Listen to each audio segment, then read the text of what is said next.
Hello everyone, welcome back to my channel. In today's video, we are going to learn Material Master in SAP. What is Material Master? Material Master is a central master data in SAP. It stores all the important information related to material. A material can be a raw material, a semi-finished products, or a finished goods. Once a material is created, the same data is used in purchasing, inventory management, accounting, and production. For example, steel is a raw material, mobile phone is finished good. In SAP, each of these materials has a unique material number and its own master record. Why Material Master is important? Material Master is important because it is used in all logistic transactions. Without Material Master, you cannot create a purchase order, you cannot post good receipt, and you cannot do invoice verification.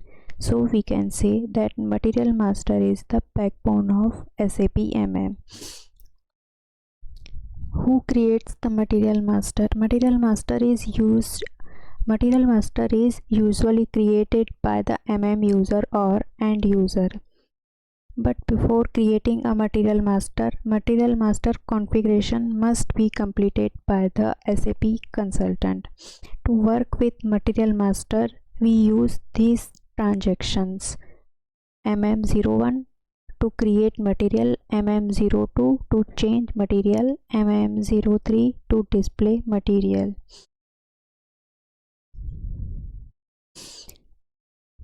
Types of materials. First is raw material, ROH.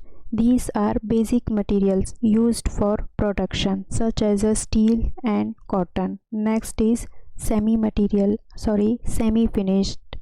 HALB. These materials are partially processed and need further productions. For examples, engine components or fabric rolls. Third is finished product, FERT.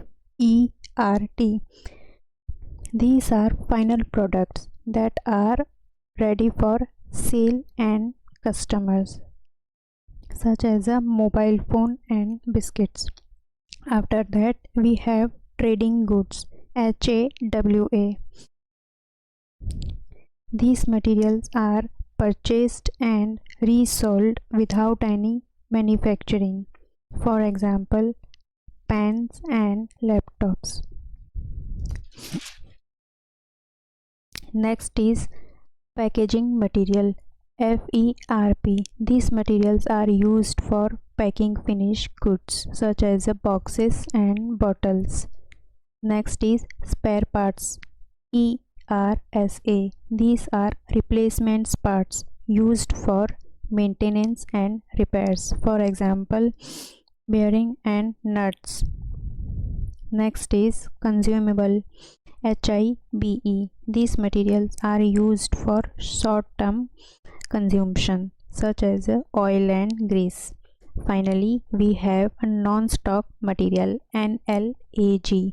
For these material, inventory is not maintained and they are mainly used for services. So these are the important types of material in SAP. Now let's quickly talk about the most used material types in SAP. In real-time business scenario, raw material, semi-finished material, and finished products are the most commonly used material types because they are directly connected to the production and sales cycle. Raw materials are required to start the production process. Semi-materials are created during different production stages. Finished products are the final goods that are sold the customers. That's why these three materials are used on a daily basis and play a very important role in day-to-day SAP MM operations. Without Material Master configuration, cannot use MM01, MM02 and MM03. Material master configuration means a system setup where material types, industry sector, number range, field selection and output format are defined. MM01 means create material cannot be used because system don't know which material type, industry sector or fields to allow. MM02 means change material cannot use because material does not exist without configurations.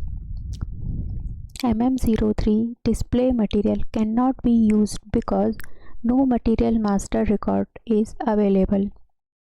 Reason: MM01, MM02, MM03 work on material master data which depends on configuration rules. Conclusion: first configure configuration, then MM01, MM02 and MM03. Now let's understand the key settings in material master configuration. These are the most important settings used in SAP MM Material Master. First is define output format. These settings control the length and format of the material number. We need it to maintain a standard and consistent material numbering system across the organization. Next is material type. Material type define the category of material such as raw material, semi-finished material, finished products. Different material types have a different views, controls and accounting behaviors in SAP. The third setting is industry sector. Industry sector identify the industry to which the material belongs. It helps screen sequence and relevant views during material creation. Finally, we have field reference. Field reference control field selection in the material master, like which fields are mandatory, optional, display only or hidden. Helps users enter only the required and relevant data based on the material type. I hope these topics are clear. Next, we will do material master configurations hands-on, where we will cover these 4 points: define output format, material types, industry sector, field reference, step by step. So don't miss the next lecture. Thank you for watching. Keep learning and practicing. Bye bye.